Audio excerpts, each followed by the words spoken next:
டே அண்ணு புட்டா 2 பேர் ஃபோன் சைலண்ட்ல போட்டீங்களா? இப்போ மந்திரம் சொல்ல போறேன். ஏதாவது சவுண்டு வந்து டிஸ்டர்ப் ஆச்சு அவ்வளோதான்.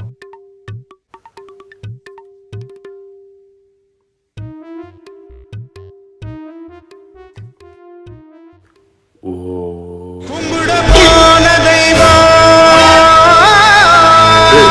எங்கேருந்துடா பாட்டு பாடுது? அப்பா புட்டாவோட பாக்கெட்ல இருந்து இப்ப சவுண்ட் வருது.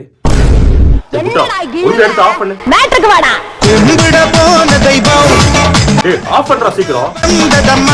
இப்ப ஆஃப் பண்ண போறியா இல்லையா? அப்பா இது என்னன்னே தெரியலங்கப்பா. என்னன்னு தெரிஞ்சதானே ஆஃப் பண்ண முடியும். உன்னால சாமி கும்பிட்ற மைண்டே போச்சு. மக்களே, உங்களுக்கு இந்த குட்டியா அழகா இருக்க ப்ளூடூத் ஸ்பீக்கர் வேணும், கீழே வியூ ப்ராடக்ட் கிளிக் பண்ணி வாங்கிக்கங்க. தேங்க்யூ.